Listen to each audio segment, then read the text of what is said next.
बात समझ में आई थी कुछ आप लोग को? अर्थ मूवमेंट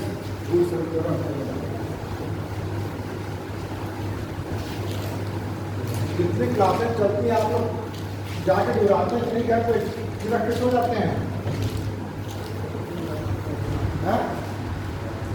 बोलिए भाई, एक बार दोहराते हैं कि नहीं? दोहराते हैं ना? चलिए अच्छी बात, अच्छी बात है। कल हम लिखाए थे, पढ़ाए थे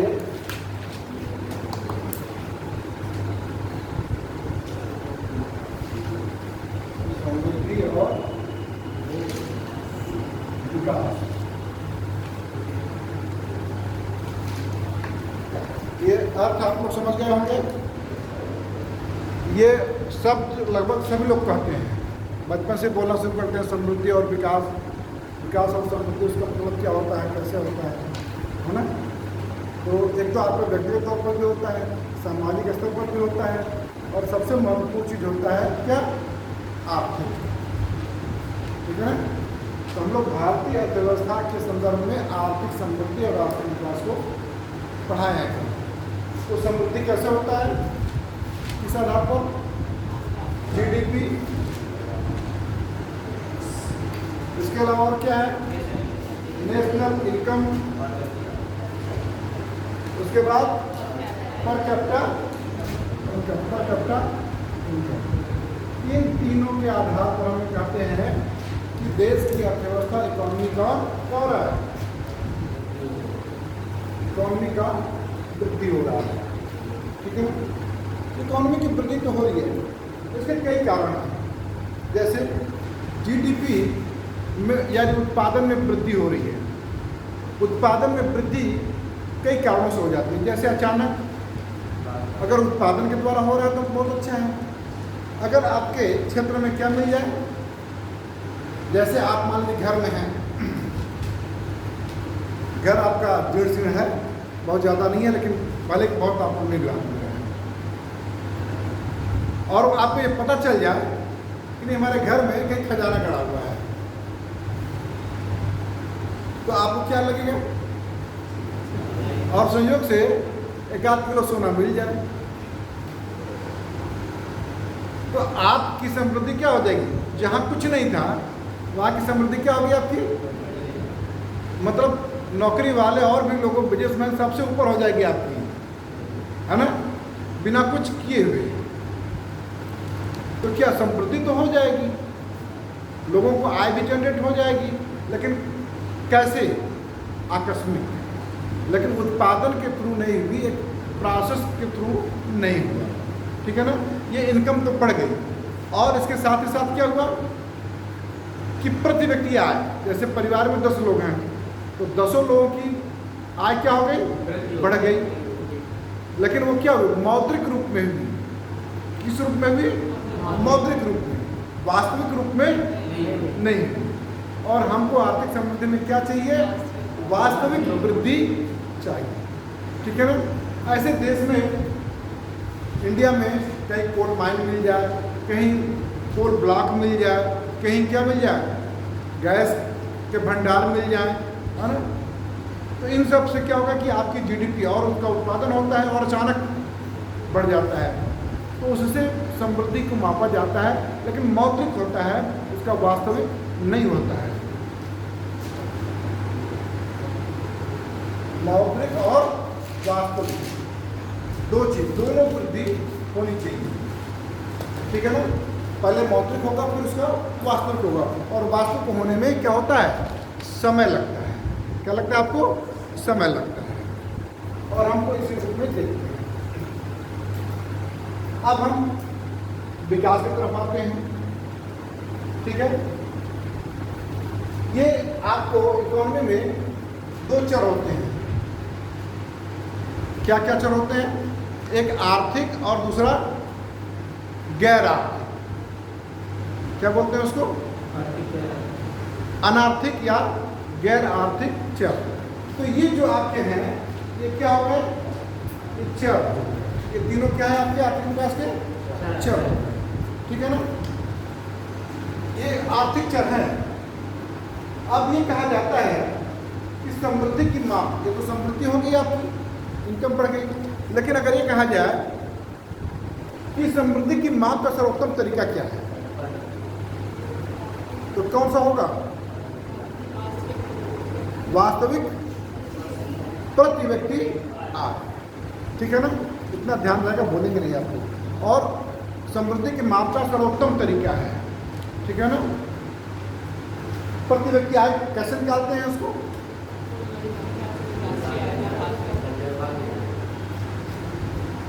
पर capita income equal to national income बटे पॉपुलेशन। पॉपुलेशन यानी जनसंख्या, उसको भाग दे देंगे तो आपकी प्रति व्यक्ति आय मालूम हो जाएगी, आपके परिवार की भी आय मालूम हो जाएगी और आपके देश की भी आय मालूम हो जाएगी, ठीक है ना। लेकिन ऐसी आय नहीं होनी चाहिए मौद्रिक रूप में, बल्कि किस रूप में होनी चाहिए? वास्तविक रूप में होनी चाहिए। ये क्लियर हो गया? अब ये आर्थिक चर के अलावा गैर आर्थिक चर आते हैं।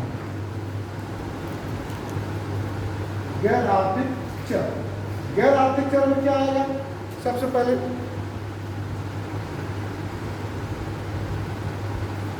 किसको लेंगे? शिक्षा। आपकी मूलभूत क्या हो सकता है? शिक्षा। और शिक्षा से भी पहले क्या खाएंगे उसको? अगर व्यक्ति जन्म लेता है तो उसको सबसे पहले क्या जो शिक्षा की पड़ती है, उसको क्या चाहिए? स्वास्थ्य। स्वास्थ्य के साथ क्या चाहिए उसको? मेडिकल फैसिलिटी, है कि नहीं? स्वास्थ्य,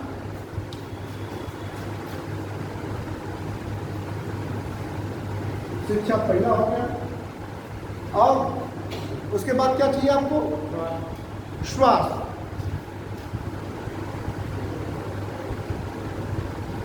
स्वास्थ्य हो गया। अब तीसरा पोषण।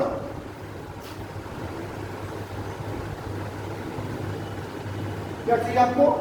पोषण। इसके अलावा क्या चाहिए आपको?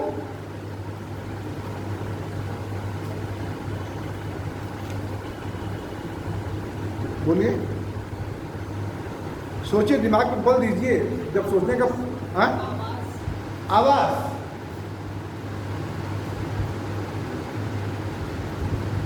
इसके अलावा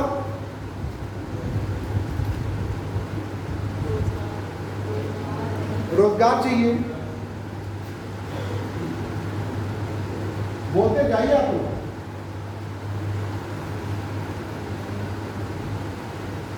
गैर आर्थिक चर, गैर आर्थिक चर में क्या होना चाहिए? क्या इसमें राजनीतिक संस्थाएं नहीं आएंगी? क्या इसमें सामाजिक संस्थाएं नहीं आएंगी? हैं? आएंगी ना, बिल्कुल आएंगी। उन सबको भी हम जोड़ते हैं। क्या जोड़ते हैं इसमें हम? संस्था, राजनैतिक स्थिति और सामाजिक स्थिति। इसके साथ ही साथ हम और भी मापते हैं। क्या? जैसे खुशी। खुशी क्या मतलब? प्लेजर। आप कितना खुश रहते हैं? क्या परीक्षा के दबाव में इतना परेशान है आप हैं कि सुसाइड कर जाए? मैक्सिमम इंजीनियरिंग के बच्चे करते हैं, मेडिकल के बच्चे करते हैं, दबाव बहुत ज़्यादा होता है और वो पढ़ नहीं कर पाते, बीए नहीं कर पाते, तो कोलैप्स करते हैं। तो क्या वो खुश हैं? नहीं है।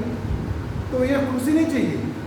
खुशी ये है कि आपकी आवश्यकता और क्षमता के अनुसार आपका करियर चॉइस हो जाए, कि आप कितनी क्षमता है, कैपेसिटी कितनी है, उसके आधार पर अगर आपको रोजगार मिलता है तो वहाँ पर खुशी होगी। अगर ये कहा जाए कि आपकी कैपेसिटी नहीं है और आपको डीएम बना दिया जाए, तो क्या आप संभाल पाओगे? तो नहीं, फेल कर जाओगे और उसका दुष्परिणाम भी होगा।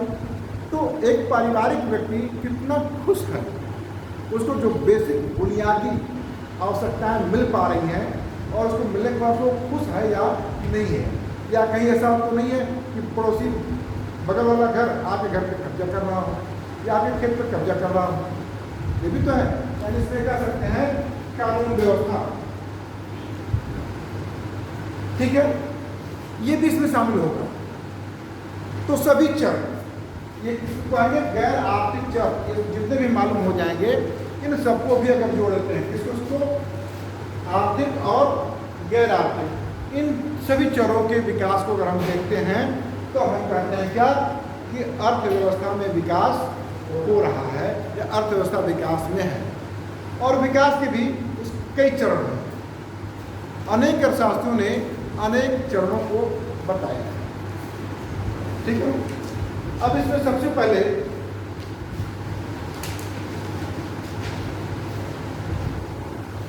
एक अर्थशास्त्री थे मारिस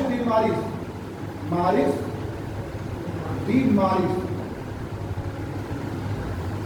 उन्होंने quality of physical life PQLI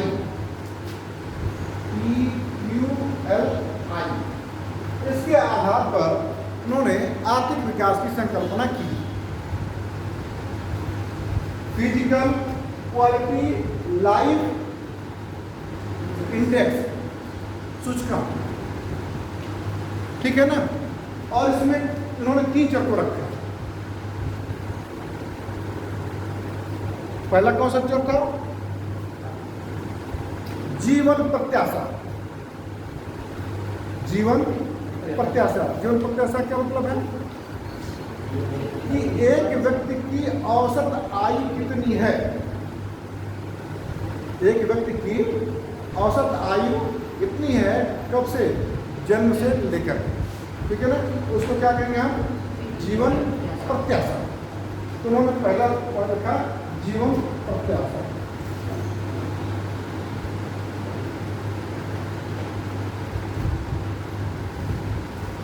दूसरा पॉइंट उन्होंने रखा शिशु मृत्यु दर। क्या रखा उन्होंने, शिशु मृत्यु दर।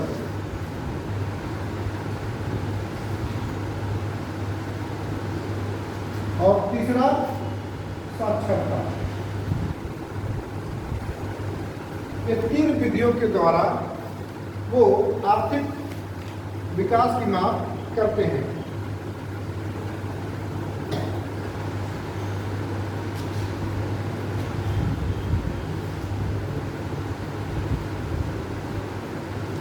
ठीक है, ये क्वेश्चन आपके पूछे जाते हैं। डी मारिस के द्वारा आर्थिक विकास में कौन कौन से चर शामिल किए जाते हैं, तो इसको लिख लीजिए, जीवन प्रत्याशा, शिशु मृत्यु दर और साक्षरता। फिजिकल क्वालिटी ऑफ लाइफ,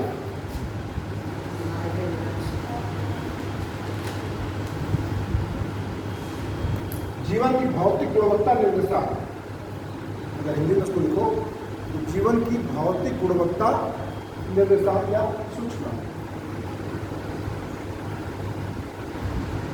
लेकिन इसको सोचने का, सबसे पहले इसको सोचने का श्रेय किसको जाता है, तो जॉन टिनवर्जन को। जॉन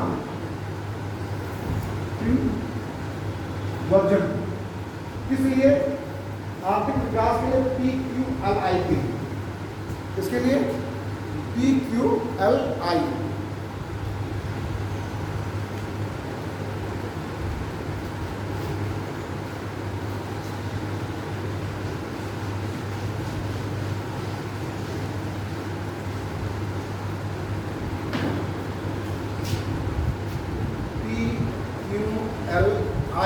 इक्वल टू, अगर हम इसको देखें, जीवन प्रत्याशा को LEI, ठीक है, लाइफ को प्लस IMI प्लस BLI,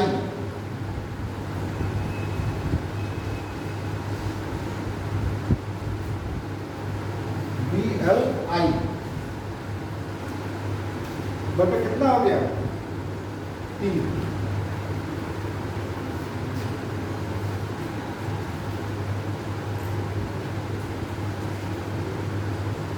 जीवन प्रत्याशा।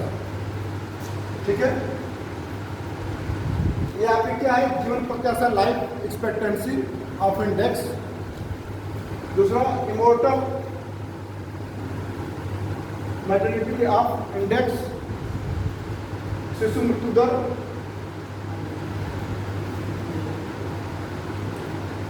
और तीसरा है साक्षरता, और साक्षरता में किसका लिया जाता है, बेसिक शिक्षा का, बेसिक लर्निंग इंडेक्स, यानी बेसिक शिक्षा को उन्होंने महत्व दिया था। इसके आधार पर उन्होंने कहा कि अगर ये किसी देश के विकास में है, ये तीनों चीजें हैं, तो उस देश का क्या हो रहा है, विकास हो रहा है। ठीक है ना। और विकास के मापने का ये उन्होंने तरीका फार्मूला को बताया। अब ये कहा जाता है कि इसका अधिकतम मान कितना हो सकता है और न्यूनतम मान कितना हो सकता है। तो इसका अधिकतम मान 100 और न्यूनतम मान 0 होगा। इसको लिख लीजिए, न्यूनतम मान 0 और अधिकतम मान 0 होगा।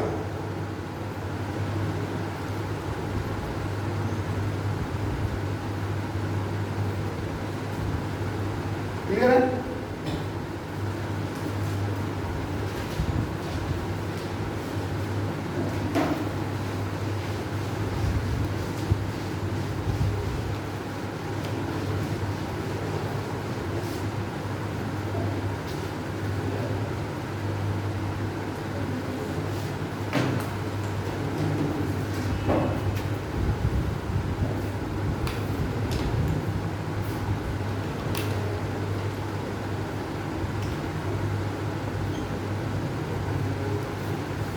ठीक है, हमने बताया आपको समृद्धि के माप, समृद्धि के माप बताया था। फिर विकास बताया कि अर्थव्यवस्था के जब सभी क्षेत्रों में विकास हो, यानी किसमें आपके जीडीपी प्लस क्या, ढांचागत संरचनात्मक,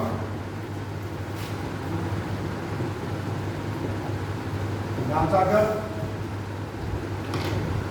संरचनात्मक,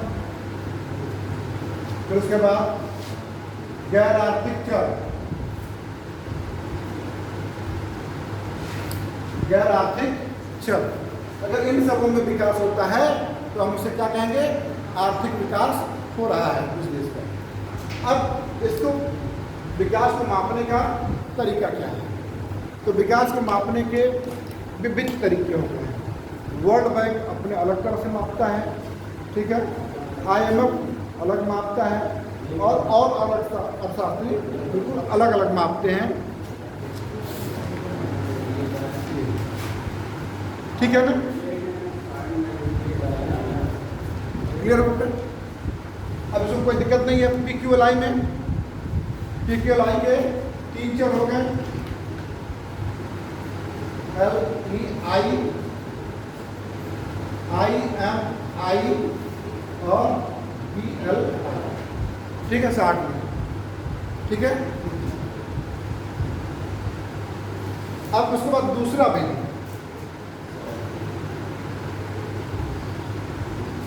ट्रिपल पी का मतलब क्या होगा, इसको बोलेंगे परचेजिंग पावर पैरिटी, क्रय शक्ति समता। क्या बोलोगे इसको, क्रय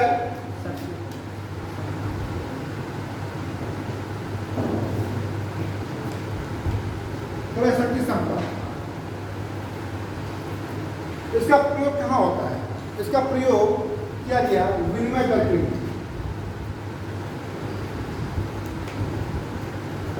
विनिमय दर के लिए कि एक देश से दूसरे देश के बीच में विनिमय का आधार क्या होगा। पहले विनिमय का आधार क्या हुआ करता था, सोना।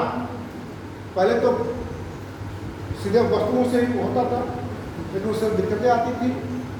ठीक है, बार्टर सिस्टम जिसको कहा जाए, वस्तुओं का केवल आदान प्रदान हो जाए, कि अगर 1 कुंटल चावल के बजाय 2 कुंटल गेहूँ, ठीक है ना, तो इसको बार्टर सिस्टम बोलते थे। लेकिन अब उसका धीरे धीरे विकास हो गया, तो कैसे हुआ कि सोना के रूप में मापा जाने लगा कि 50 ग्राम सोने में कितने कुंटल गेहूँ मिल सकते हैं, या एक बाइक मिल सकती है, या कितने खेत मिल सकते हैं, है ना। आदमी क्या, और पहले सोने के सिक्के चलते भी थे हमारे मुगल काल में तो नहीं, और उससे पहले के कुषाण काल में, ठीक है ना। उसके बाद विभिन्न मुद्राएं चली, लेकिन विनिमय का माध्यम हुआ करता था। इसका प्रतिपादन क्या था, G.R. कैसल ने, G.R. कैसल ने विनिमय दर को प्रतिपादित करने के लिए इसका उन्होंने प्रयोग किया, ठीक है ना। लेकिन इसका प्रयोग वास्तविक रूप में 1993 में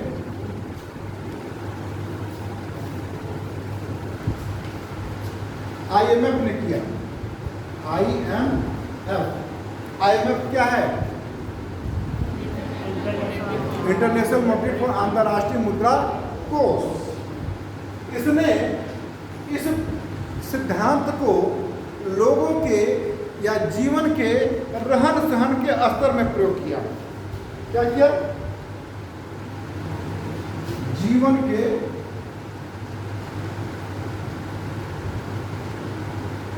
रहन सहन के स्तर में प्रयोग किया, और इसका तुलना की जाती है।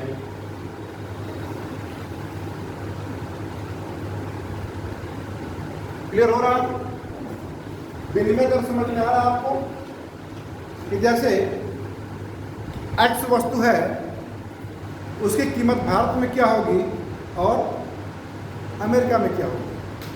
अमेरिका में क्या चलता है, डॉलर, इंडिया में क्या चलता है, रुपया। तो दोनों का विनिमय कैसे हो, उसका आधार क्या होगा। अगर इसके आधार पर इस विधि के द्वारा देखें तो, जैसे मान लीजिए कि अब इसको बता दूं, इतना आप लोग नोट कर लीजिए, लिख लीजिए। 10 रुपया है, ठीक है। 10 रुपया बराबर क्या मिलता है हमको, 1x। कितना मिलता है, 1 ये x, यानी x वस्तु हो गई और 1 उसकी यूनिट, ठीक है। अगर अमेरिका में क्या चलता है, डॉलर, और इस वस्तु की कीमत अमेरिका में क्या है, अगर ये कहा जाए $1, 1x कीमत अमेरिका में क्या हुई, $1। अब भारत और दोनों के बीच में व्यापार का क्या माध्यम होगा, फिर दोनों की अगर मुद्रा का विनिमय माध्यम निकालें तो क्या होगा, 10R = $1। क्लियर हो गया। अगर हम वस्तु के रूप में हटा दिया, अब हम मुद्रा के रूप में हम इसको माप लिए, ठीक है, कि 10 रुपया बराबर $1। ऐसे हम विश्व के सभी देशों की मुद्राओं के रूप में अपनी मुद्रा का आकलन कर लेते हैं, और उसके आधार पर हम विनिमय और व्यापार करते हैं। लेकिन IMF ने, अंतर्राष्ट्रीय मुद्रा कोष ने, इस सिद्धांत का प्रयोग क्रय शक्ति, यानी एक मुद्रा की क्रय करने की क्षमता कितनी है, उसके आधार पर लोगों के रहन सहन के स्तर को मापा जाने लगा। कब से, 1993 से IMF के द्वारा, ठीक है। अगर इस कहा जाए कि इस आधार पर प्रति व्यक्ति आय कितनी है, पर कैपिटा इनकम कितनी है, और इसके आधार पर कहा जाए कि राष्ट्रीय आय कितनी है, नेशनल इनकम, ये दोनों क्या कर सकते हैं। जब हम एक व्यक्ति की क्षमता, यानी क्रय करने की क्षमता, एक व्यक्ति की क्रय करने की कितनी क्षमता है, उसके आधार पर हम उस व्यक्ति की निकाल सकते हैं कि उसके पास कितनी इनकम होगी, है ना। और उसके आधार पर हम क्या कर सकते हैं, देश की जीडीपी का आकलन कर लेते हैं, गणना कर लेते हैं कि विकास कितना हुआ और किस आधार पर हुआ। अगर ये कहा जाए एनआई यानी जीडीपी, जीडीपी के आधार पर भारत की अर्थव्यवस्था किस रूप में है, कितनी बड़ी है, विश्व की 5वीं अर्थव्यवस्था है। विश्व की कितनी है, 5वीं। अगर इसको अगर हम निकालें परचेजिंग पावर पार्टी के आधार पर भारत की अर्थव्यवस्था कौन सी है, तो भारत की अर्थव्यवस्था 3री अर्थव्यवस्था है, 3rd इकोनॉमी। किसके किसके बाद, चीन और अमेरिका के बाद 3रे नंबर पर भारत है। चीन, अमेरिका, उसके बाद भारत। और अगर इसके आधार पर कहा जाए तो भारत की इकोनॉमी कितने डॉलर की है, अगर जीडीपी के आधार पर कहा जाए तो भारत की इकोनॉमी कितनी है, 3.7 ट्रिलियन डॉलर की है। कितने ट्रिलियन डॉलर की है। अगर हम ये देखें कि पीपीआई ट्रिपल पी के आधार पर, क्रय शक्ति क्षमता के आधार पर देखें तो हमारे कितनी आय होगी, अर्थव्यवस्था का आकार कितना है, 10.5 बिलियन डॉलर, 10.5 ट्रिलियन डॉलर, ठीक है ना। इसके हिसाब से 3.7 ये जीडीपी के आधार पर, ये जीडीपी के आधार पर, ये हमेशा ध्यान रखिएगा। और इस आपकी प्रति व्यक्ति आय भी पूछी जाती है कि आपकी प्रति व्यक्ति आय, क्रय शक्ति क्षमता, क्वेश्चन पूछे जाते हैं घुमाने के तरीके होते हैं कि क्रय शक्ति क्षमता के आधार पर प्रति व्यक्ति आय कितनी है और क्रय शक्ति क्षमता के आधार पर आपकी राष्ट्रीय आय कितनी है, ठीक है ना। उसके बाद फिर क्या पूछा जाता है, जीडीपी के आधार पर, या ऐसे कहा जाए कि आपकी प्रति व्यक्ति आय कितनी है तो जीडीपी पर माना जाएगा। लेकिन अगर ये कहा दिया जाए कि क्रय शक्ति क्षमता के आधार पर, ट्रिपल पी के आधार पर कि आपकी कितनी आय है, तो वो इस आधार पर, और दोनों में काफ़ी अंतर है, 3 गुना का अंतर है, ठीक है ना। तो ये बात आप लोग हमेशा क्वेश्चन पूछता है, उसको ध्यान में रखेंगे, ठीक है। बात समझ में आ रही बिल्कुल, ऐसा तो नहीं किसी को समझ में नहीं आ रहा, सरल शब्दों में बता रहा हूँ। 10.5 ट्रिलियन डॉलर जो है, हाँ, तो ट्रिपल पी के आधार पर है। हाँ, ट्रिपल पी, वही तो बता रहा हूँ, ट्रिपल पी के आधार पर, यानी विश्व की 3री अर्थव्यवस्था होगी, ठीक है। और ऐसे जीडीपी के आधार पर कहें हम तो 5वीं। जीडीपी के आधार पर हमारी अर्थव्यवस्था कितनी बड़ी है, कौन सा स्थान है विश्व में, 5वां, ध्यान रखिए। 3रा परचेजिंग पावर पार्टी के आधार, ये कंफ्यूज ना होइएगा, आपको क्लियर हुआ कि नहीं, आपको क्लियर होगा। दोनों चीज मैं बता रहा हूँ कि आपकी अर्थव्यवस्था का मूल्यांकन 2 आधारों पर किया जाता है। किस आधार पर,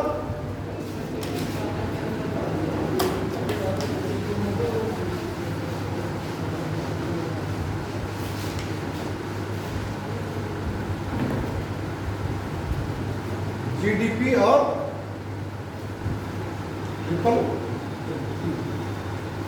इस आधार पर, दोनों आधार पर आपकी अर्थव्यवस्था का क्या करें। तो GDP less than greater than ये, ठीक है। इसके आधार पर हमारी अर्थव्यवस्था कितनी है, 3.945 एक्चुअल में, यही ना। ये आंकड़ा देखिए, आपकी अर्थव्यवस्था का आकलन साल में कितनी बार होता है,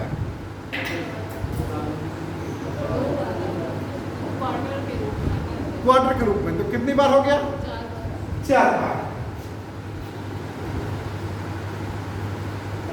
4 बार आपका जीडीपी के द्वारा आकलन किया जाता है, ठीक है। तो 3.7 जो था वो फर्स्ट क्वार्टर का था और लास्ट क्वार्टर का था 3.9। क्लियर हो गया, क्लियर हुआ कि नहीं हुआ, कोई आंकड़ा गलत नहीं, ठीक है। अगर ये कहा जाए कि इसके आधार पर कितना है, ट्रिपल पी के आधार पर, तो ट्रिपल पी के आधार पर भारतीय अर्थव्यवस्था का आकार कितना हो गया, 10.5 ट्रिलियन डॉलर। ये हमेशा ध्यान रखिएगा। हमारे देश के प्रधानमंत्री का लक्ष्य कितना है अर्थव्यवस्था को लाने का, ये 5 ट्रिलियन डॉलर करने का। ठीक है, किसके आधार पर, जीडीपी के आधार। ठीक है, अब क्लियर हुआ इतना, कोई दिक्कत? अब मैं बताऊं इसको,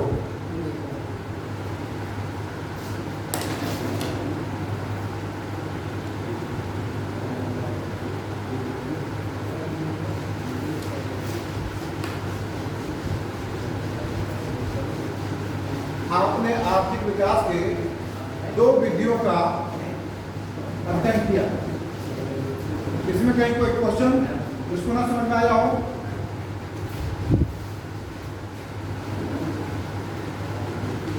बोलिए।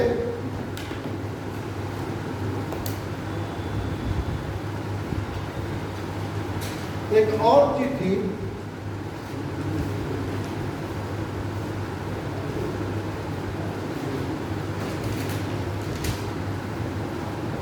आधारभूत आवश्यकता प्रत्यागम। ठीक है, आधारभूत आवश्यकता प्रत्यागम, बेसिक नीड।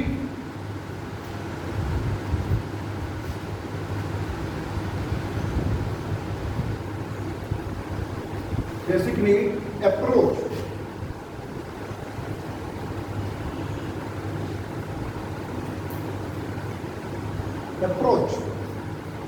ये भी आपकी विकास को मापने का तरीका है। और सबसे पहले विश्व बैंक ने, वर्ल्ड बैंक ने 1970 में इस विधि का प्रयोग किया।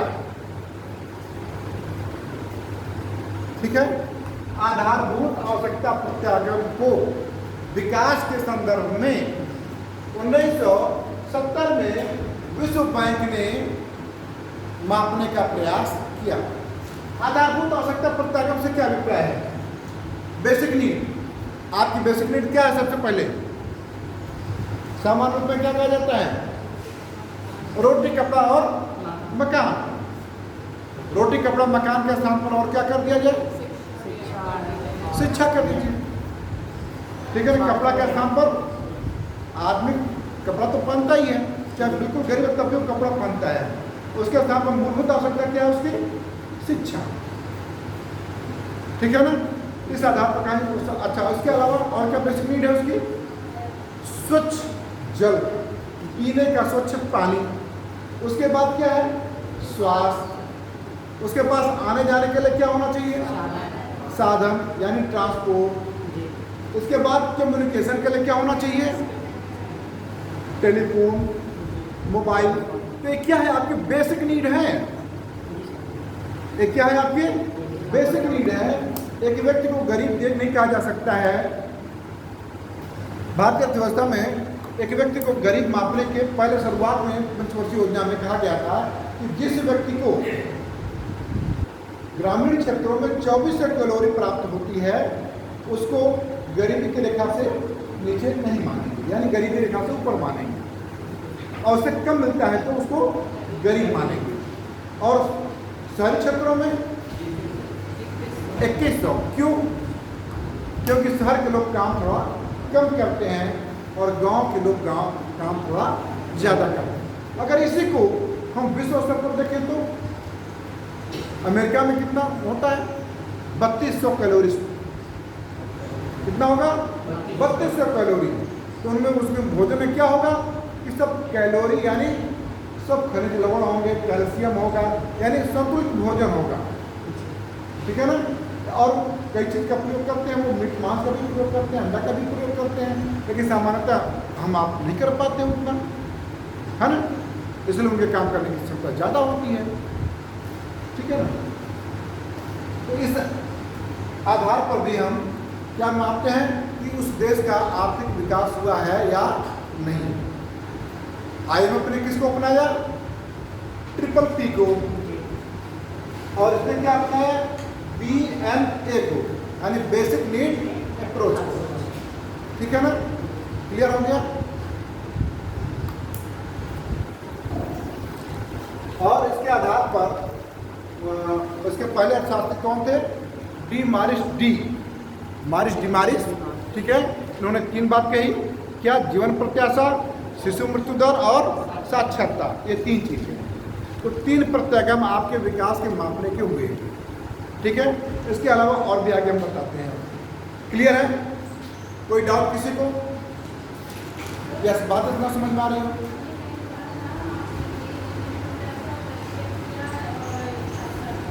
अभी आ रहा है। अभी तो भाई ऐसे क्या शास्त्रों के अलग अलग दृष्टिकोण है ना। हाँ, वो उस पर हम अभी आ रहे हैं इसके बाद।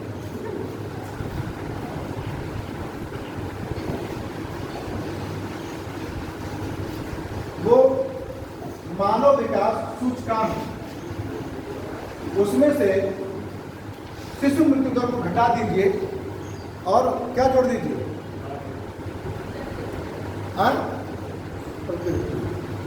तो आपकी क्या हो जाएगी? मानव विकास सूचकांक। उसका भी आ रहा है।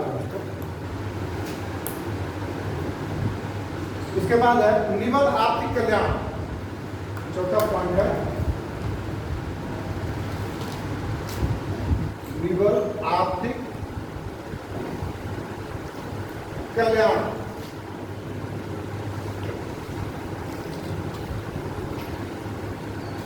NEW।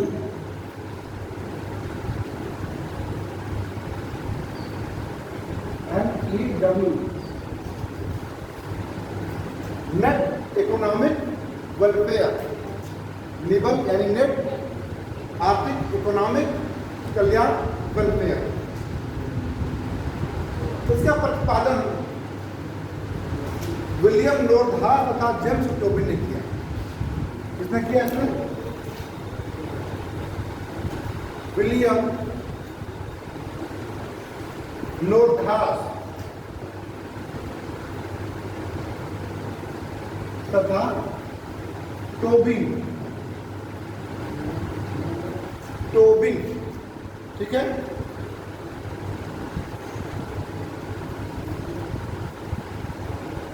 इसी के आधार पर सैमुअल्सन ने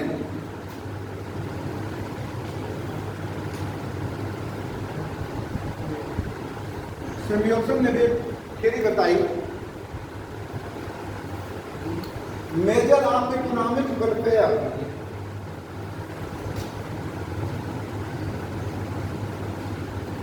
measure of economic welfare.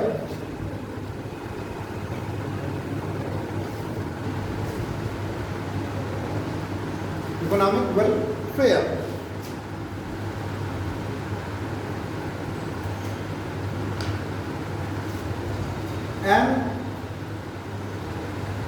NEW बराबर, नोट कर लीजिए, GNP। एक क्वेश्चन पूछा जा चुका है। NEW यानी निबल आर्थिक कल्याण बराबर होगा GNP माइनस, पोस्ट में लिख लीजिए, उत्पादन की छिपी लागत। उत्पादन की छिपी लागत तथा आधुनिकीकरण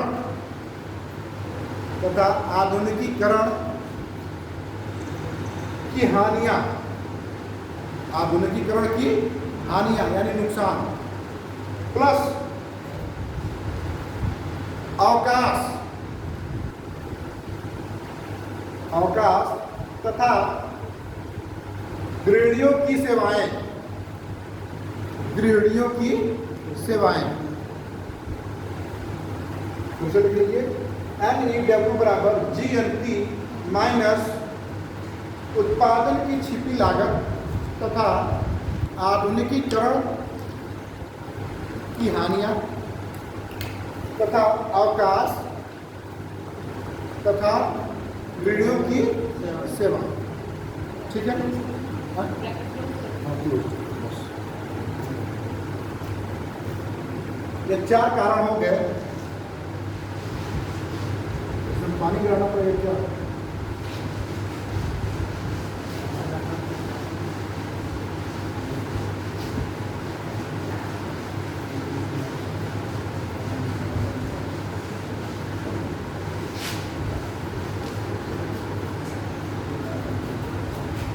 जो समझा रहे समझ में आ रहा है कि नहीं आपको?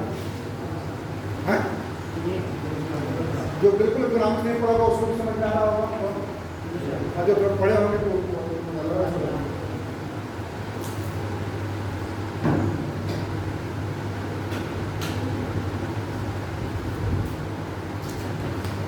अब आते हैं 5वां पॉइंट, मानव विकास सूचकांक। ठीक, एक कब प्रयोग में आया? यह प्रयोग में आया 1990 में। कब प्रयोग में आया? 1990 में। किसके द्वारा?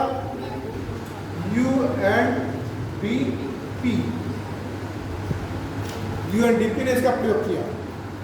किसने प्रयोग किया इसको? UNDP ने प्रयोग किया। अभी कहा जाए इसका प्रतिपादन किसने किया? तो इसका प्रतिपादन करने वाले 3 अर्थशास्त्री थे। तो उसमें पहला नाम आता है महबूब उल हक। महबूब उल हक। ठीक है, उसके साथ साथ एक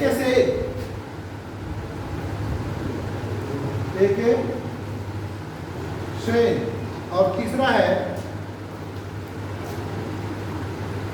सिंगर हंस।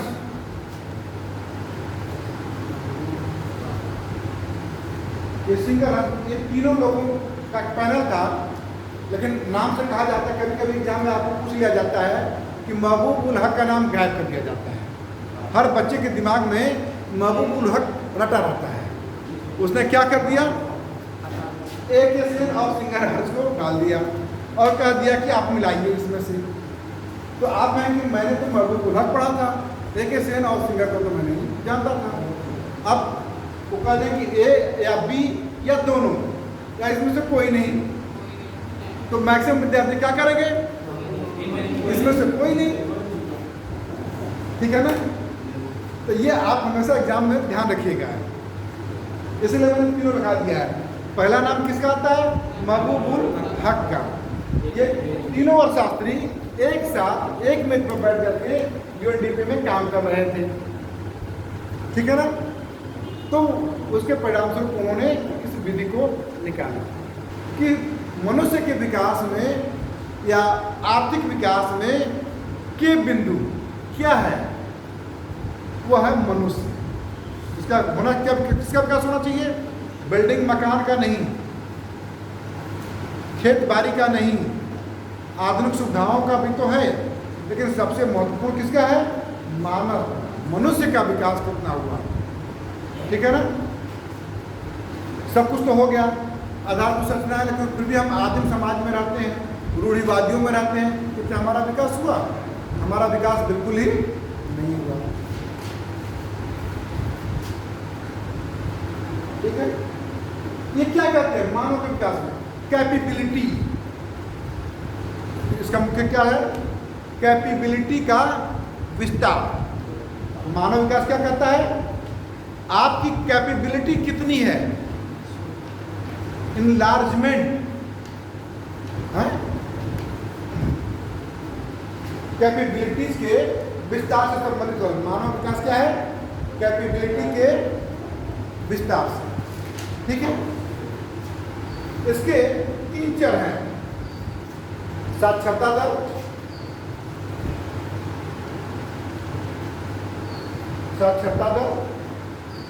जीवन प्रत्याशा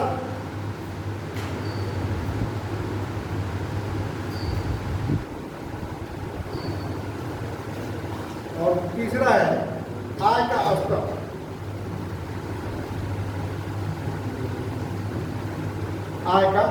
स्तर।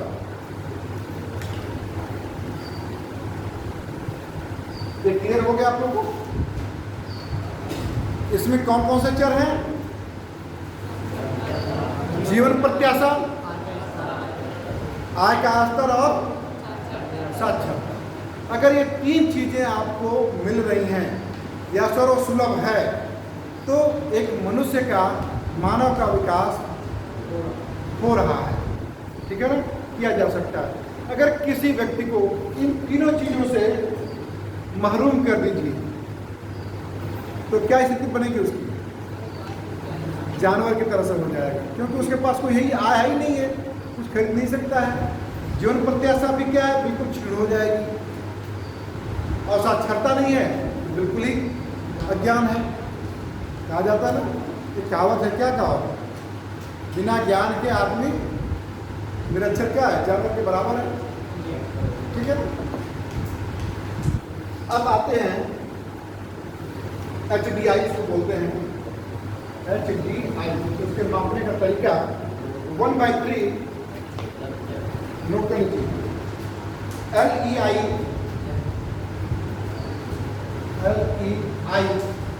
प्लस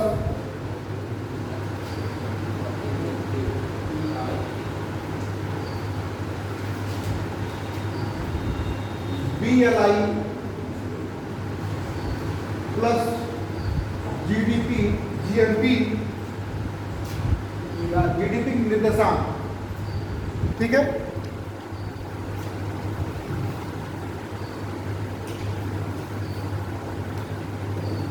या आय का स्तर इसको कर सकते हैं इनकम। GDP का आधार क्या कर सकते हैं इसको? इनकम। ठीक है, क्लियर है? किसी को दिक्कत समझ में आ रहा है? अब ये कहा जाए इसका मान कितना होता है? इसका मान 0 से 1 होता है। 0 से 1 होता है। इसका मान कितना होता है? 0 से 1।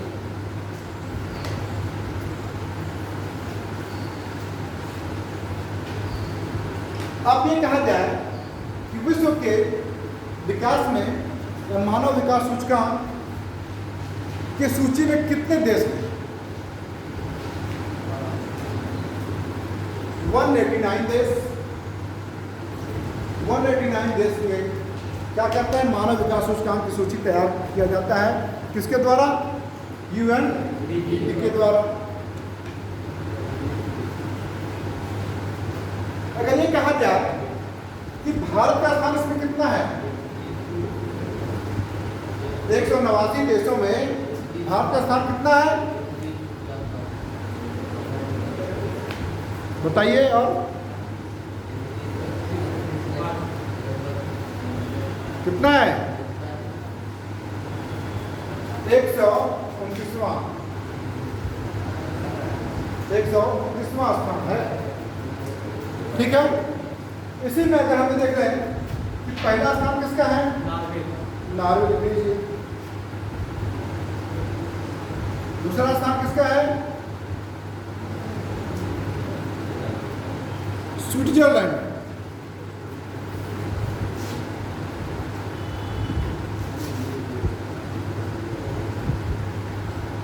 फिर तीसरा स्थान किसका है? आयरलैंड।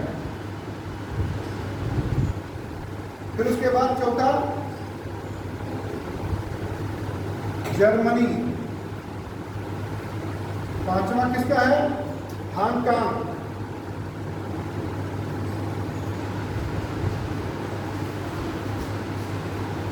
कितना है? हांगकांग। ये आपके मानव विकास सूचकांक में भारत का स्थान 129वां 2020-21 के आधार पर है। इससे पहले अगर जाते हैं तो 30वां था 18 में, इससे पहले जाते हैं तो 131वां स्थान था। ठीक है ना? प्रतिवर्ष 1 अंक का सुधार हो रहा है। ठीक है ना? इतना ध्यान माइंड में रखिएगा। एग्जाम में अगर पूछ लिया तो वर्तमान पूछ लेगा, तो वर्तमान कितना है? 129वां। अगर इससे पीछे का वर्ष पूछ लिया 19 का, तो कितना होगा? 30वां। इससे पहले का पूछ लिया तो 31वां। क्योंकि कभी कभी क्या होता है एग्जाम में कि वो पुराने क्वेश्चन को उठा के रख देते हैं, कोई अपडेट नहीं हो पाता है या कोई प्रोफेसर नहीं मिल पाता है। क्या बोले? नहीं समझ में आया कुछ? क्लियर हो गया? अभी जितने ये सब है पूरे आपके क्वेश्चन पूछे गए हैं। यहाँ से भी क्वेश्चन पूछा गया है, यहाँ से भी क्वेश्चन पूछा गया है, यहाँ से भी और मान से भी। इसका मान कितना है? ठीक है। और पहला स्थान इन पांचों स्थान को क्रम से मिलाने के लिए भी कहा गया है। ठीक है ना? इतने टाइप के क्वेश्चन जितने बनते हैं पूरे आपको इसमें मिल जाएंगे। क्लियर है? अब उसके आगे चले हैं।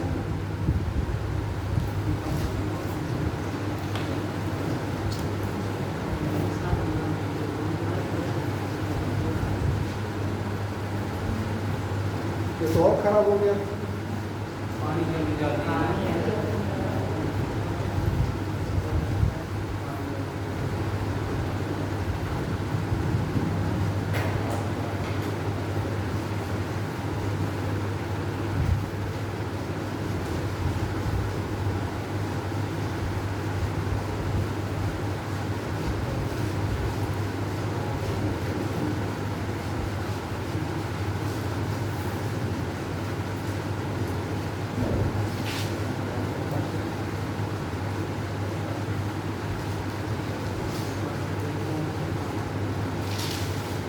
किसी कोई समस्या इसमें?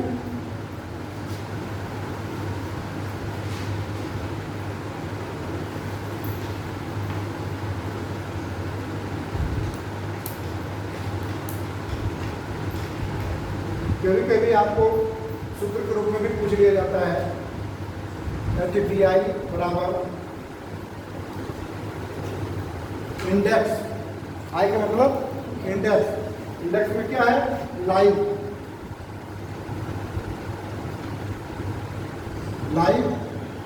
Plus index of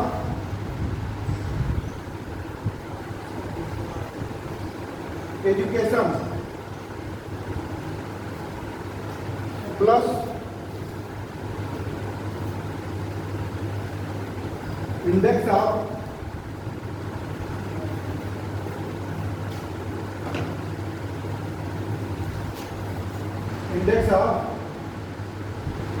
GMI।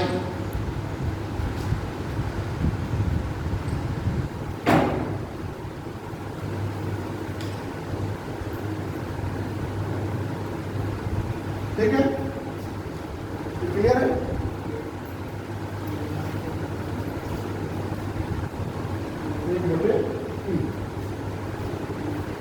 एक बटे तीन का मतलब समझ रहे हैं आप लोग? एक बटे तीन क्यों किया गया है? भाई index live, index education, index आय। ठीक है? 1/3। अगर यही रूप में दे दिया है तो आपने वैसे पढ़ा होगा तो आप क्वेश्चन कर गलत करके आ सकते हैं, तो इसलिए इसको रूप में दिया गया। इसका दूसरा रूप में और हो सकता है अंडर रूट 3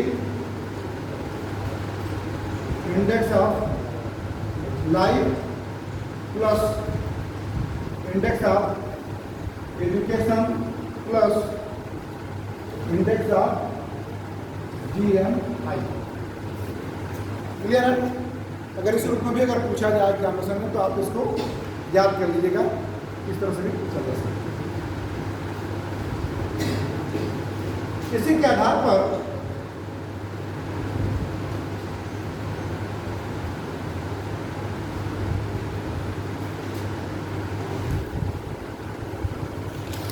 HDR 2010 तीन चीजें और भी निकल के आ गई। क्या क्या? विषमता समायोजित, विषमता समायोजित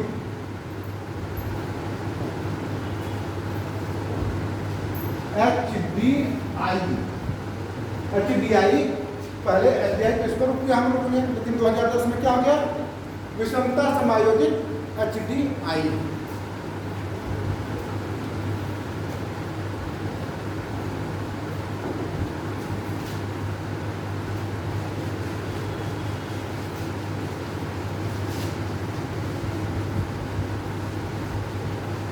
इसके बाद फिर क्या हुआ?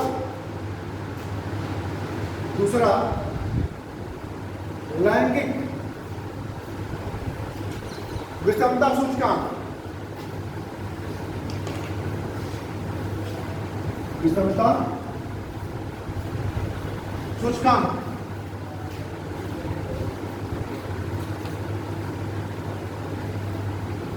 इसको बोलेंगे जेंडर इनइक्वालिटी इंडेक्स।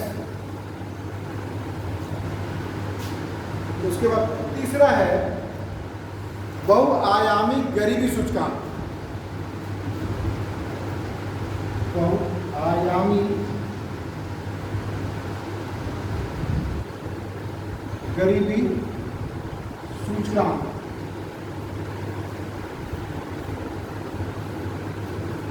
MPI, इसको क्या बोलेंगे?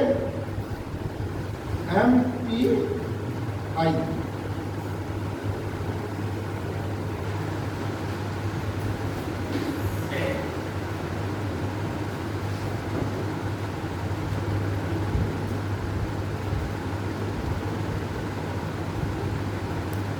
अगर ये कहा जाए कि लैंगिक विषमता सूचकांक कौन तैयार करता है, तो ये विश्व आर्थिक मंच,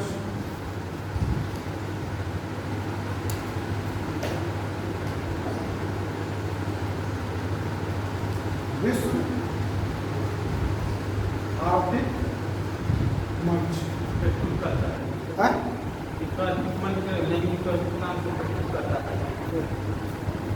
पहला लैंगिक माने भेदभाव सूचकांक, ठीक है। इसको कौन करता है? विश्व आर्थिक मंच। कौन करता है इसको? विश्व आर्थिक मंच। इसमें कुल कितने देश आते हैं? 156 देश को सर्वे किया जाता है। भारत का स्थान 143 है। भारत का स्थान कितना है? 143।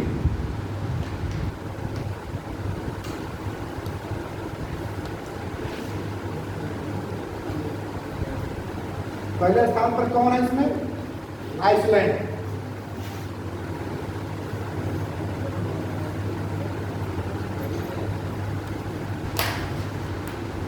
आइसलैंड पहला।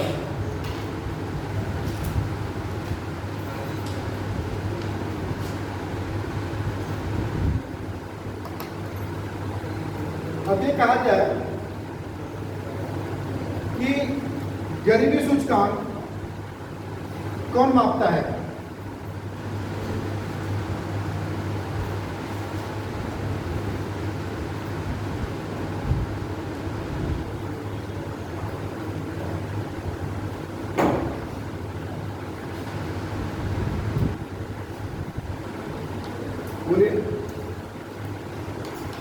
बहुआयामी गरीबी सूचकांक। इसको UNSDSN UNSDSN इसमें 149 देश शामिल हैं। भारत का 139वां स्थान है। 149 देश हैं।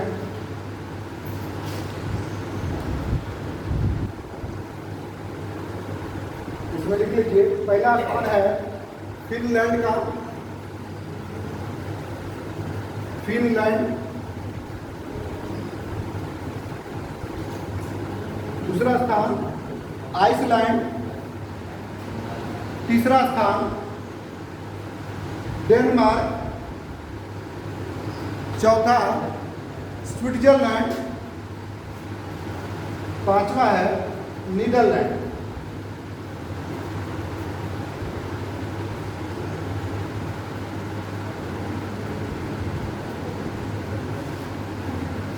तो भारत का कौन सा नंबर पे स्थान है? 139वां। ठीक है, 2021 के आधार पर 139वां। 2021 के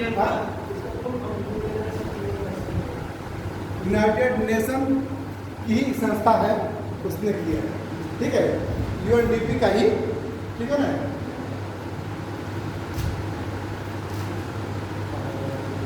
अब आते हैं आगे। क्लियर हो गया आप लोगों को? क्लियर हो बेटा? फोर्थ नंबर पर है आपका स्विट्जरलैंड और पांचवें पर नीदरलैंड।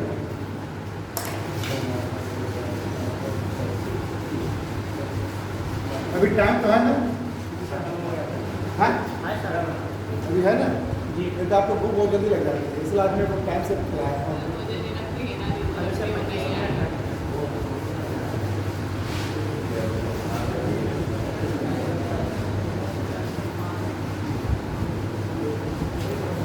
जो इकोनॉमिक्स बिल्कुल भी नहीं पढ़े थे उनको समझ में आ रहा है कि नहीं?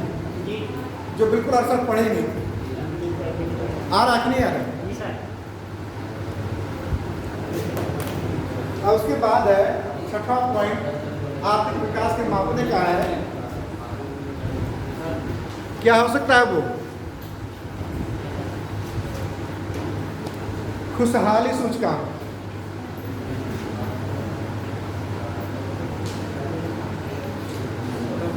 खुशहाली सूचकांक।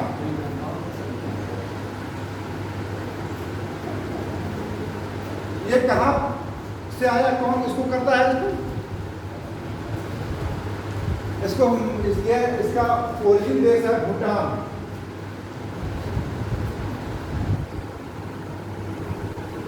इसका ओरिजिन देश कौन है? भूटान। भूटान जारी करता है। हैं? भूटान जारी करता है भूटानी सूचकांक। वहाँ की राष्ट्रीय आय की गणना इसी इंडेक्स से होती है। हमारे यहाँ GDP से होती है, वहाँ उनकी खुशहाली GDP से होती है। कितने लोग खुश हैं? इसको 2013 में UNDP ने UDNB, वही UDP की संस्था है, UNDP की संस्था है ये।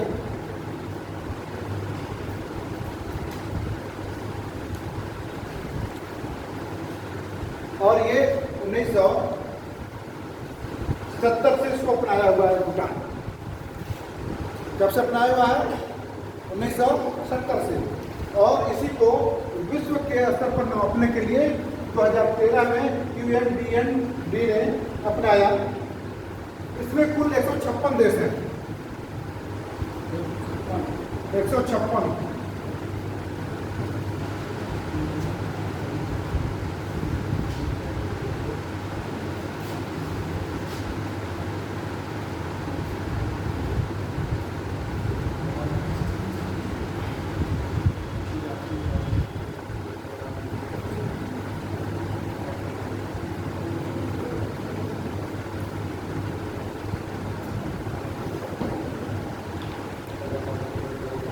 इसमें भारत का स्थान 102वां है, 102वां स्थान भारत का है। इसके 6 कारक हैं।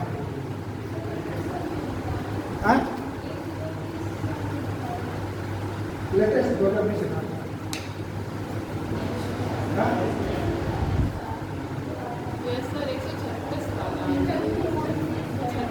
ना ना ना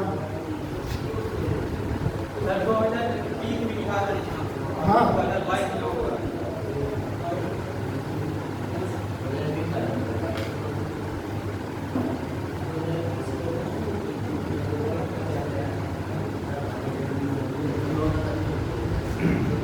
102 ही है। चलिए इसको कल मैं और क्लियर कर लूँगा। बढ़ गया होगा सर जी 2022 में। 2030 में है। इसको हम कल क्लियर करते हैं, कल आपको बता दें, फिर डाटा में देख लेंगे, सर्वे में देख लेंगे आपको, ठीक है ना। और सबसे विश्वसनीय आंकड़ा कहाँ से मिलता है? सर्वे से मिलता है। हम सर्वे से भी चेक कर लेंगे, ठीक है ना। इसके 6 कारक हैं। 6 कारक लीजिए। खुशहाली की मापने के 6 कारक हैं। पहला अप्रत्यय किया है,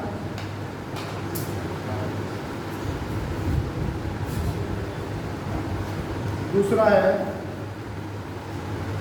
स्वस्थ जीवन प्रत्याशा,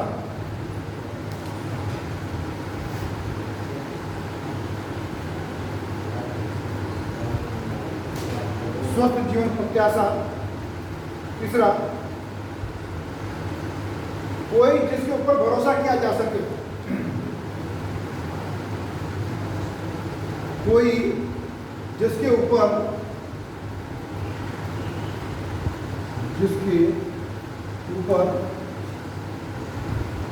भरोसा किया जा सके।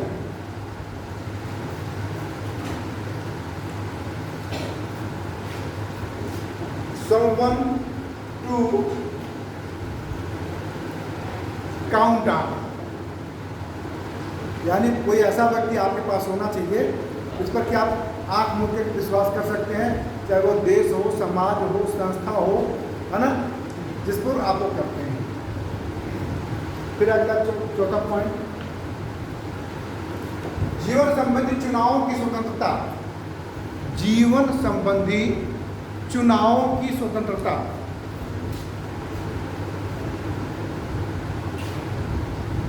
जीवन संबंधी चुनावों की स्वतंत्रता।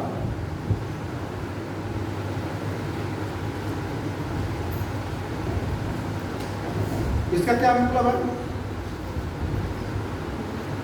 अभी आप पढ़ तो रहे हैं, लेकिन हो सकता है कि आपके माँ बाप ने आपको प्रेरित किया हो कि नहीं आपको आईएएस बनना है, पीसीएस बनना है, लेकिन आपका मन क्या है? आपका मन एक्टर बनने का हो सकता है आपका मन फोटोग्राफर बनने का मन हो, है कि नहीं? हो सकता है कि नहीं आप डॉक्टर बनना चाहें। आपको स्वतंत्रता होनी चाहिए, उस पर किसी का दबाव नहीं होना चाहिए। अगला पॉइंट, भ्रष्टाचार से मुक्ति।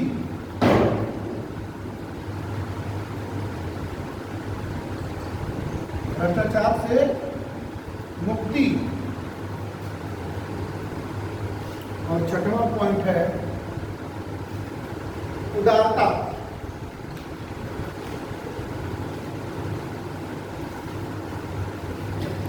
उदारता को लिबरलाइजेशन का जेनरसिटी, उसको क्या बोलेंगे इंग्लिश में? जेनरसिटी, ठीक है ना। इसके आधार पर हम सारे सूचकांक को मापते हैं, ठीक है।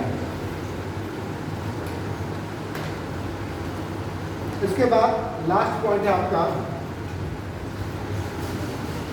सामाजिक प्रगति सूचकांक। सामाजिक प्रगति सूचकांक।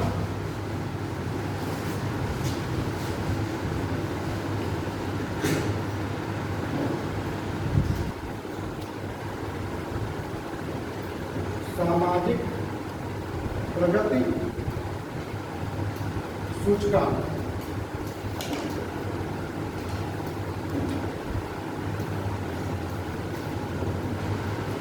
इसके 3 आयाम हैं।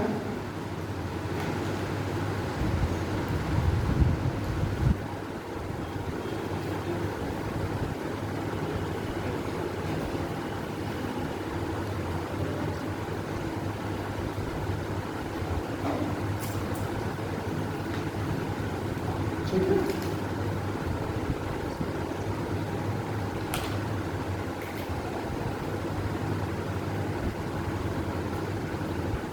लिख लीजिए। मूलभूत आवश्यकताएं, मूलभूत आवश्यकताएं, बेसिक नीड अप्रोच। मूलभूत आवश्यकताएं,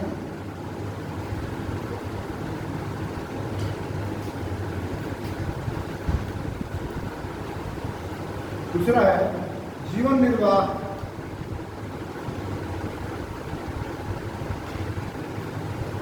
जीवन निर्वाह के आधार स्तंभ के आधार स्तंभ। और तीसरा पॉइंट है अवसर।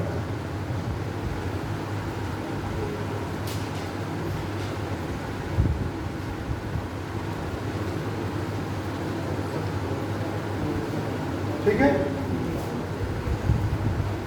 क्लियर है कि नहीं? अब देखिए, आपके आर्थिक विकास के क्या थे? चर वाले कारक, ठीक है ना? जीडीपी, जीएनपी और प्रति व्यक्ति आय को प्रभावित करने वाले कारक थे। इसके आधार पर अगर हम कहा जाए कि अगर इन सातों कारकों में से किसी एक कारक को भी ले लीजिए, अगर उसमें विकास हो रहा है और आपके जीवन स्तर में विकास हो रहा है, समाज का विकास हो रहा है, राजनीतिक स्तर का विकास हो रहा है, जीडीपी का विकास हो रहा है, तो हम कहेंगे कि विकास हो रहा है। ठीक है ना? इसके अलावा हमने एक पक्ष को देखा, आर्थिक पक्ष को। उसका दूसरा पक्ष क्या था? गैर आर्थिक पक्ष। उसमें भी नोट कर लीजिए, इसमें भी विकास होना चाहिए।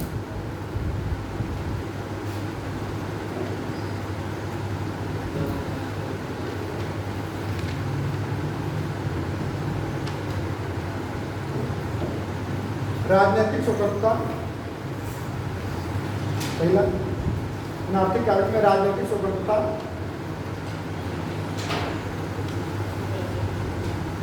दूसरा पॉइंट ईमानदार तथा प्रभावी लोक प्रशासन,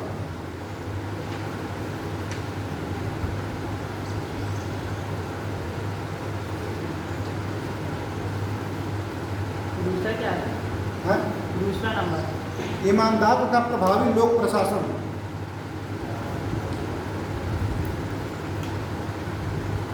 तीसरा है तकनीकी ज्ञान एवं सामान्य शिक्षा,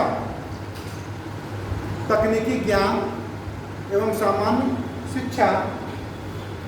चौथा पॉइंट है न्यायपूर्ण सामाजिक संगठन, न्यायपूर्ण सामाजिक संगठन। अगला पॉइंट है सामाजिक ढांचा,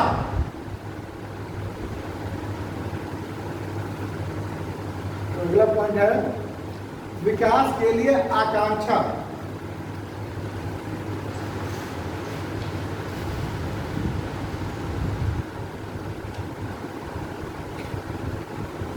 ये आप लोगों ने पढ़ा होगा, बार बार हमने प्रयोग किया है, सूचकांक। आपका सब जवाब दे रहा है।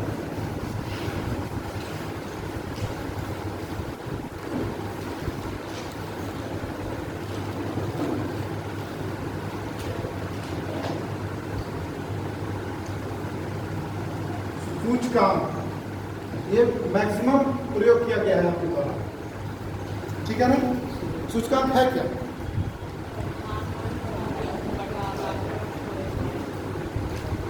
सूचकांक यानी जो पिछला है और वर्तमान है उसका आनुपातिक अध्ययन करते हैं, मापते हैं, या इसको कहा लिया जाए औसत रूप में मापते हैं।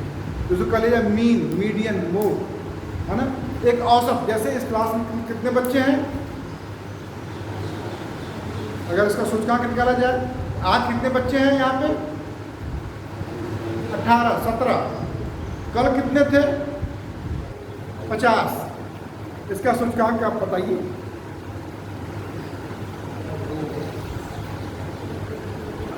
तो इसका सीधा सा अर्थ है कि वर्तमान कितना है आपका? 18 और कल कितना थे? 50 गुणे 100 बराबर कितना होगा? है 36। क्या प्लस या माइनस? प्लस आएगा, यानी इतनी अधिक जनसंख्या आ जाए। हमारी जनसंख्या क्या है? यानी आज जनसंख्या कितने परसेंट घट गई? 36% जनसंख्या घट गई। अगर कल 18 आए होते और आज 50 हो गए होते तो प्लस हो जाता। ठीक है, लिख लीजिए क्लास में। 2 समयावधि अथवा 2 स्थानों में 2 समयावधि अथवा 2 स्थानों में किसी तथ्य पोस्ट में, जैसे कीमत,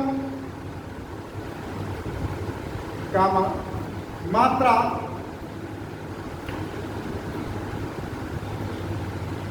कामा, उत्पादन इत्यादि में हुए परिवर्तन की सापेक्ष माप है। सापेक्ष माप है। जैसे मान लीजिए 1991 में गेहूं की कीमत कितनी थी? 400 रुपये। और 1992 में कितनी कीमत होगी इसकी? 450 रुपये। ठीक है, ये किस रूप में है? ये प्राइस यानी कीमत है। तो इसका सूचकांक कितना होगा? यानी कितने प्रतिशत की वृद्धि हुई, यानी कहा जाए मूल्य में कितने प्रतिशत की वृद्धि या कमी हुई है। निकालिए कितना हो गया? हाँ, मूल्य में कितने प्रतिशत की वृद्धि हुई भाई? 1991 हम सूचकांक के आधार पर कर रहे हैं, प्रतिशत के रूप में आप बताइए अब इसको भाई। पिछला मूल्य कितना था? 400। वर्तमान में कितना मूल्य हो गया? 450। तो सूचकांक कितना हुआ इसका?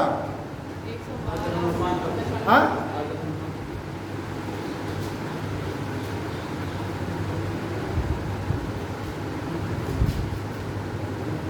$450 बराबर 100 कितना हुआ?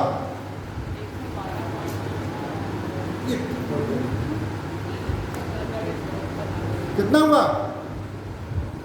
बताइए इसको, कट्टम पुट कीजिए भाई। कितना हो गया? 450 बटे 400 गुणे 100।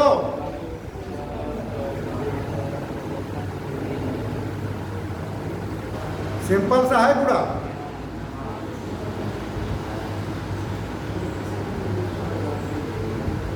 हाँ, 12.5%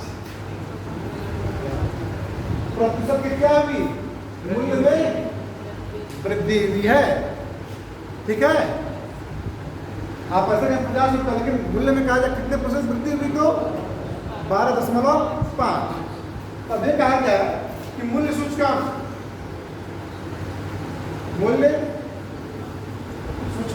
बराबर क्या होगा? चालू वर्ष की कीमत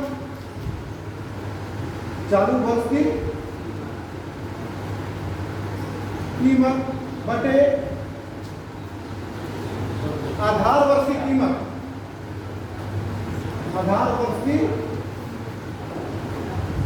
कीमत गुणे 100।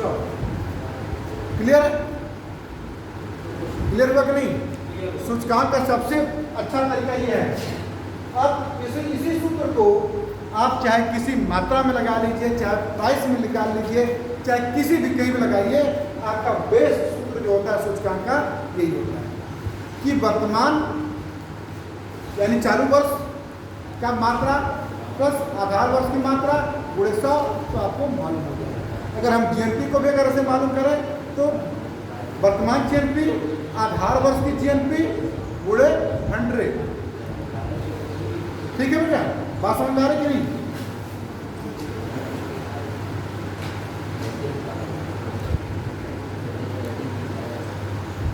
अब एक चीज और भी आई है, हमने आपको आर्थिक विकास और समृद्धि दोनों चीज बताई है। अगर इसको सूत्र के रूप में अगर कहा जाए तो क्या होगा?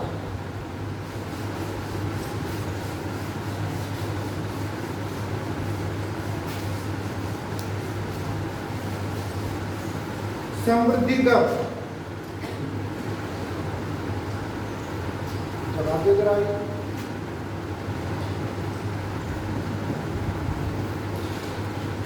समृद्धि दर यानी समृद्धि दर को हम जी से डिनोट कर सकते हैं, इससे जी से।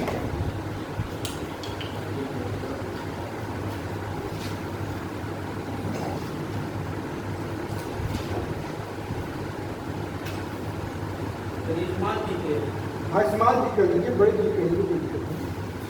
बराबर वर्ष के अंत में राष्ट्रीय आय, देखिए वर्ष के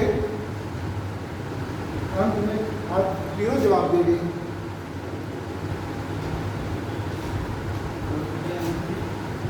वर्ष के अंत में राष्ट्रीय आय,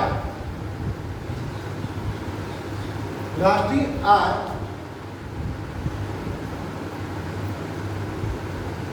माइनस वर्ष के शुरू में, वर्ष के शुरू में राष्ट्रीय आय बटे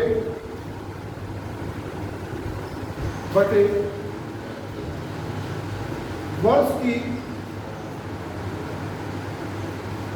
शुरू की राशि आय, शुरू की राष्ट्रीय आय गुणे 100।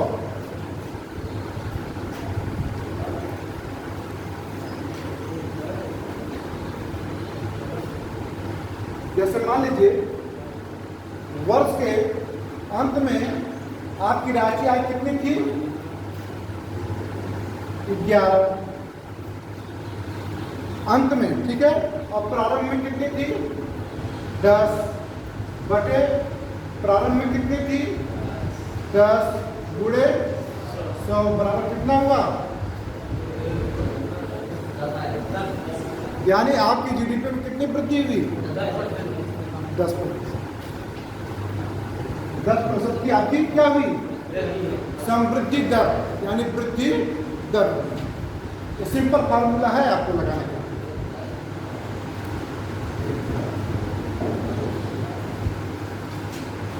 इसके अलावा जी बराबर बचत की दर, बचत की दर बटे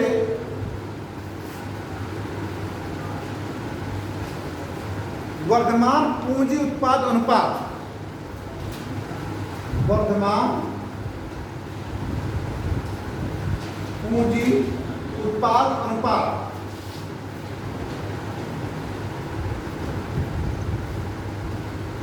पूंजी उत्पाद अनुपात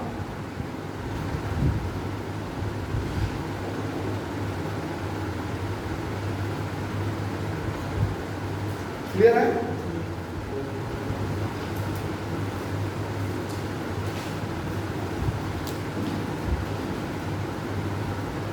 अब समृद्धि दर को आप ज्ञात कर सकते हैं। अगर आपको आंकड़े दे दिए जाए तो अब ये बार बार प्रयोग में आप करते हैं कि समृद्धि दर हो रही है, वृद्धि दर हो रही है, देश की राष्ट्रीय आय में वृद्धि हो रही है, तो कैसी हो रही है? अगर ये निकालना होगा तो निकाल लेंगे, है ना। अंत में जैसे 500 हो गई और प्रारंभ में कितना था 400, यानी पिछले साल कितना था, उत्पादन में वृद्धि हुई, तो आज वर्तमान में 500, पिछला कितना था 400। फिर उसका अगर प्रश्न निकालिए 500 और 400 निकालिए, कितना आ रहा है? कुल प्रोडक्शन जीएनपी में 500 होगा वर्तमान अंत में, यानी इस वर्ष, और पिछले वर्ष में 400 होगा, तो कितने % की वृद्धि हुई? हाँ 25% ना। क्लियर है? अब निकाल देंगे आप लोग। लेकिन हमारी वृद्धि दर कितनी होती है एक्चुअल में? हमें विकास की आवश्यकता है 8 से 12% के बीच, लेकिन होता कितना, मिलता कितना है? कभी 9%, तो कभी 8%, कभी 6%, कभी 5%। 8% तो सब तो बड़ी मुश्किल से मिल पाता है ना। चालू कीमतों पर तो मिल जाता है, लेकिन अस्थायी कीमतों पर हमें मिलना कठिन लगता है, तो इसके परिणाम स्वरूप हमारी अर्थव्यवस्था कमज़ोर होती है।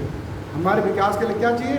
विकास के तीनों सेक्टर, यानी प्राइमरी, द्वितीयक और तृतीयक, तीनों में हमारा विकास होना चाहिए, और जिसमें प्राथमिक का कम योगदान होना चाहिए, द्वितीय और तृतीय का सबसे ज़्यादा योगदान होना चाहिए। तब हम कहेंगे कि अर्थव्यवस्था का विकास हो रहा है, यानी हमारी आर्थिक समृद्धि हो रही है। 1960 के दशक में समृद्धि और विकास लगभग एक दूसरे के पर्यायवाची प्रयोग किए जाते थे, तो उसके बाद से दोनों में डिफरेंट। ठीक है,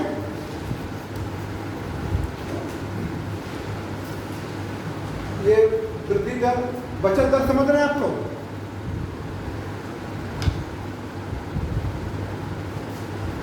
क्लियर हो गया कि नहीं? हमने एक शब्द आपको लिखा था, पूंजी निर्माण।